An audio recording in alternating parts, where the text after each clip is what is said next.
안녕하세요 여러분, 반갑습니다. 이번 시간에는 제미나이를 활용해 나만의 스토리북, 즉 동화책을 만드는 방법을 함께 알아보겠습니다. 이번 강의에서는 단순히 AI를 활용해 동화를 만드는 데 그치지 않고 아이디어를 구체화하는 방법부터 프롬프트를 다듬는 과정, 그리고 원하는 방향으로 결과물을 발전시키는 방법까지 차근차근 살펴보겠습니다. 그럼 지금부터 시작하겠습니다. 먼저 크롬 브라우저를 열어주시고 주소창에 제미나이, 구글닷컴을 입력한 뒤 접속해주세요. 접속하시면 화면 왼쪽 아래에서 현재 로그인되어 있는 계정을 확인하실 수 있습니다. 아직 로그인되어 있지 않다면 로그인해주시고 계정이 없다면 회원가입을 먼저 진행해주시면 됩니다. 이제 본격적으로 동화책을 만들어 보겠습니다. 동화책을 만들기 위해 가장 먼저 해야 할 일은 어떤 이야기를 담을지 기획하는 것입니다. 아마 여러분도 평소 만들어보고 싶었던 이야기나 전하고 싶은 메시지가 하나쯤은 있으실 텐데요. 이번 예시에서는 40대 중년 아버지가 8살 아들에게 전하고 싶은 이야기를 동화책으로 만들어 보겠습니다. 참고로 이 이야기는 실제 이야기가 아닌 가상의 예시라는 점을 미리 말씀드립니다. 이제 동화책의 기획을 위해 간단한 프롬프트를 작성해 보겠습니다. 주말에만 가족을 만나는 40대 아버지의 상황과 아들과 함께 가고 싶은 곳, 동화책에 담고 싶은 메시지를 프롬프트에 적어주었습니다. 그리고 마지막에는 동화책의 분량을 정해주고 각 페이지별 내용과 따뜻한 느낌의 일러스트를 제안해달라고 요청했습니다. 프롬프트를 입력한 뒤 생성된 결과를 함께 확인해 보겠습니다. 제미나이가 제안한 내용을 보시면 처음부터 꽤 완성도 있는 결과를 만들어주는 것을 확인하실 수 있습니다.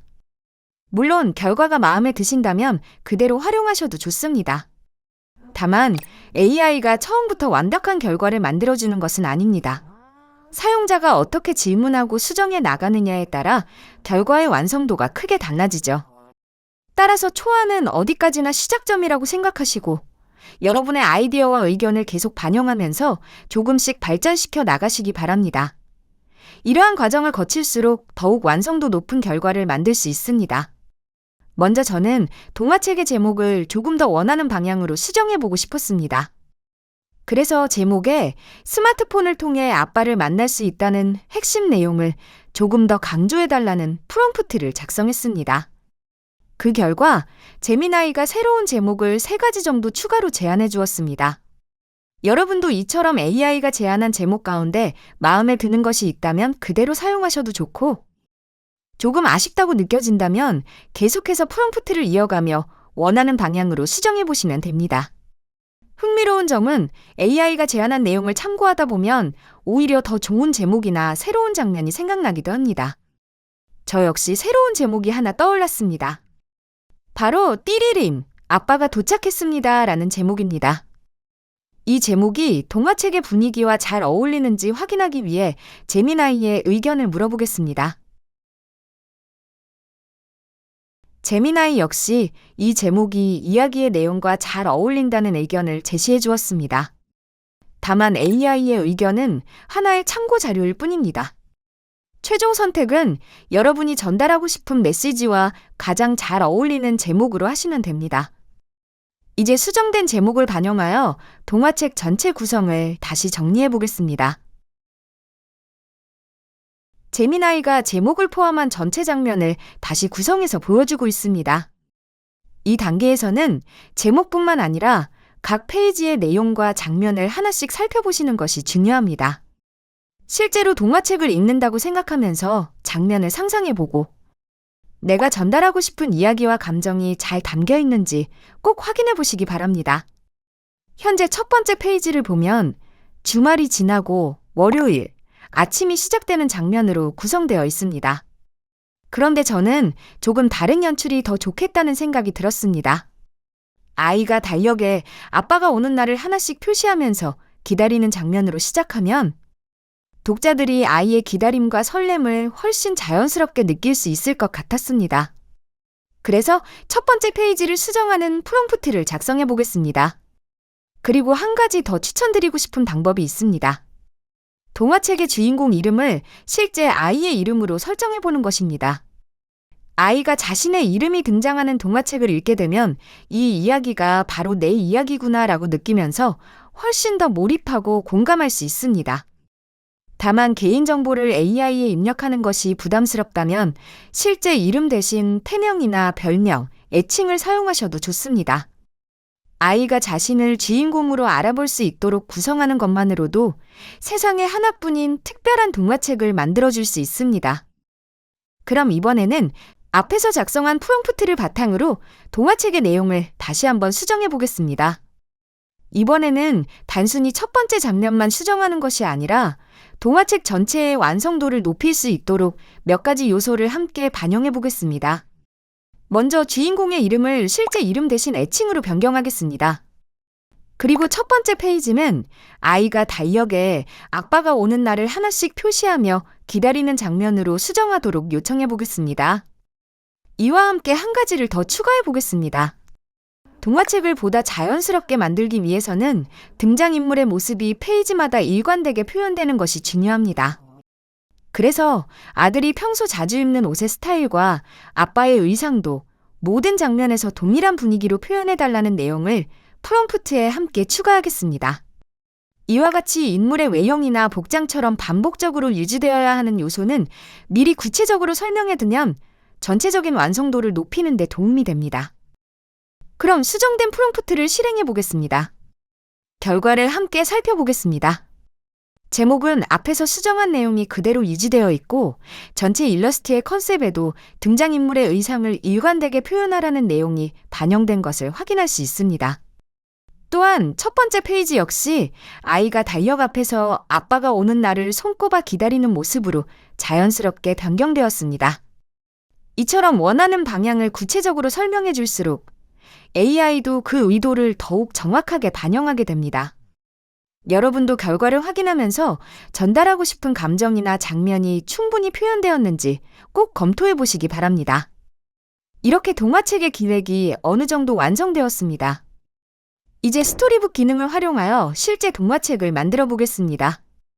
제미나이가 만들어준 최종 내용을 그대로 활용할 예정이기 때문에 먼저 답변을 복사해 보겠습니다. 제미나이의 답변 아래쪽을 보시면 종이가 2장 겹쳐 있는 모양의 대답 복사 버튼이 있습니다. 이 버튼을 클릭하여 최종 결과를 복사해 주세요. 복사가 완료되었다면 이번에는 잼으로 이동해 보겠습니다. 화면 왼쪽 메뉴를 보시면 잼 메뉴가 있습니다. 해당 메뉴를 선택해 주세요. 처음 사용하시는 분들은 잼이라는 기능이 조금 생소하게 느껴질 수도 있는데요. 잼은 반복해서 입력해야 하는 지시사항이나 특정 역할을 미리 설정해두고 사용하는 맞춤형 AI라고 생각하시면 이해하기 쉽습니다. 예를 들어, 항상 친절한 선생님처럼 설명해주세요. 초등학생도 이해할 수 있도록 작성해주세요. 이모지를 사용하지 말아주세요. 와 같은 조건들을 매번 입력하지 않아도 되도록 미리 저장해두는 기능입니다. 화면을 보시면 뉴잼 버튼이 있습니다. 이 버튼을 클릭하면 여러분도 자신만의 맞춤형 AI를 직접 만들어 사용할 수 있습니다. 이번 강의에서는 직접 잼을 만드는 것이 아니라 이미 준비되어 있는 스토리북 잼을 활용해 보겠습니다. 스토리북은 주제와 대상 연령, 그리고 그림 스타일 등을 바탕으로 어린이나 성인을 위한 맞춤형 스토리북을 제작해주는 AI입니다. 앞에서 충분히 기획한 내용을 바탕으로 이제 실제 동화책을 생성해 보겠습니다. 스토리북을 실행한 뒤 프롬프트 입력창에 조금 전에 복사해 두었던 동화책 내용을 그대로 붙여넣겠습니다. 붙여넣기가 완료되었다면 제출 버튼을 눌러 실행해 보겠습니다. 잠시 기다리면 스토리북이 내용을 분석하여 동화책을 생성합니다. 이제 생성된 결과를 함께 확인해 보겠습니다. 오른쪽에 생성된 스토리북을 클릭하면 한 페이지씩 넘기면서 결과를 살펴볼 수 있습니다. 페이지를 천천히 넘겨보면서 이야기의 흐름이 자연스러운지, 등장인물의 모습이 일관되게 표현되었는지, 그리고 내가 의도했던 감정과 장면이 잘 담겨 있는지 하나씩 확인해 보시면 됩니다. 저도 마지막 페이지까지 차례대로 살펴보겠습니다. 전체적으로는 처음 기획했던 내용이 잘 반영되어 만족스러운 결과가 만들어졌습니다. 다만 자세히 살펴보니 몇 가지 아쉬운 부분도 보였습니다. 이제부터는 이렇게 발견한 부분들을 하나씩 수정하면서 스토리북의 완성도를 더욱 높여보겠습니다.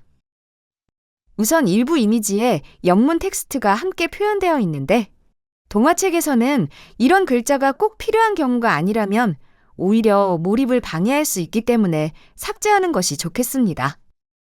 그리고 네 번째 페이지에서는 AI가 이미지를 생성하는 과정에서 오류가 발생해 아이의 팔이 세 개처럼 표현되어 있습니다.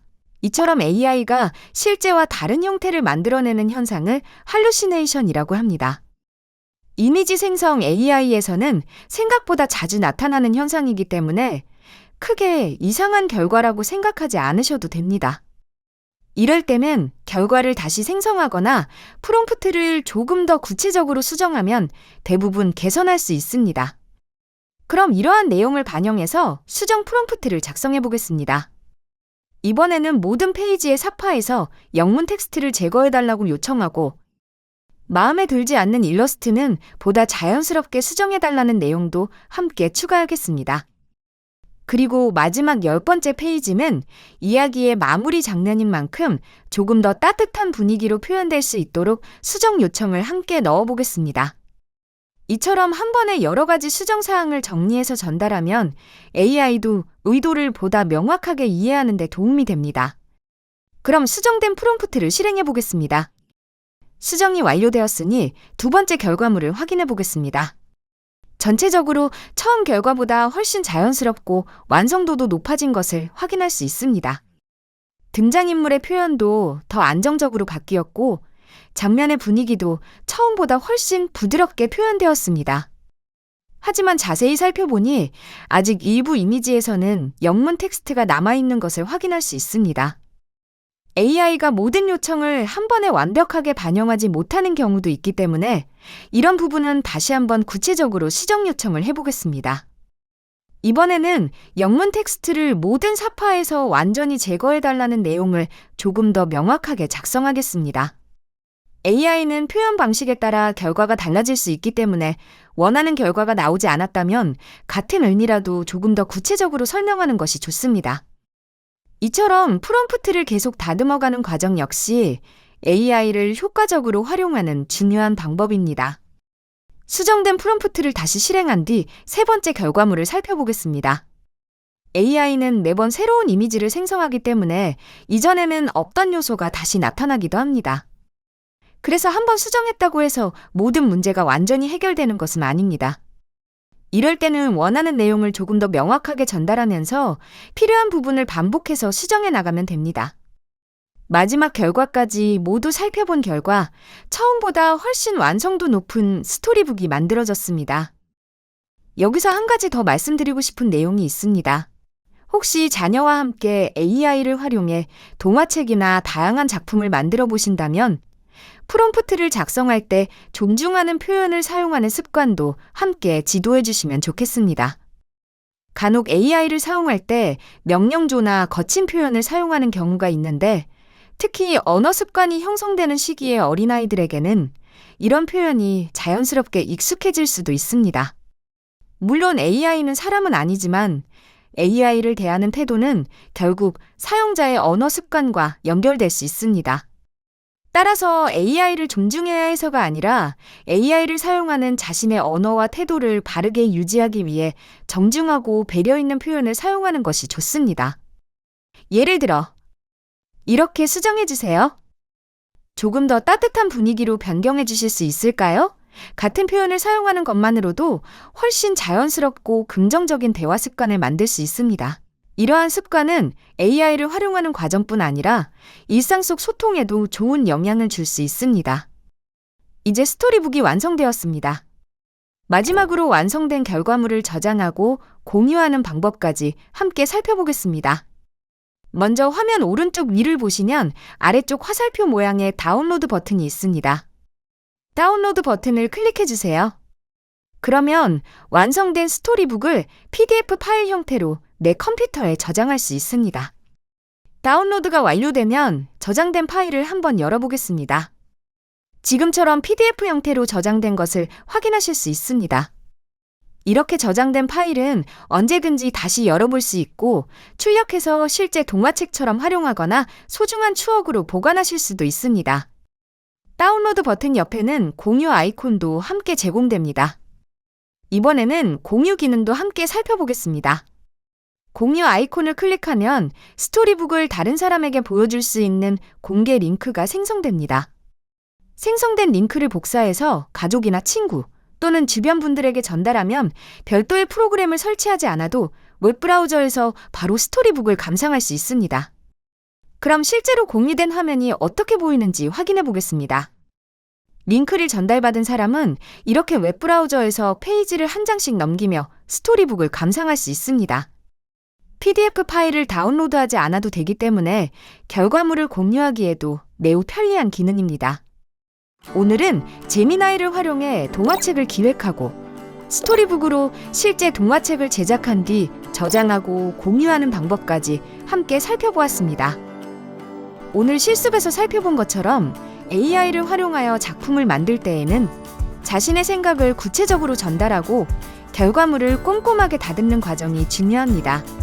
AI에 모든 것을 맡기기보다 자신의 아이디어를 발전시키는 도구로 활용한다면 더욱 창의적이고 의미 있는 작품을 만들 수 있습니다.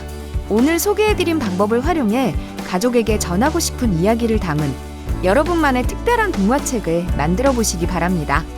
시청해주셔서 감사합니다. CDL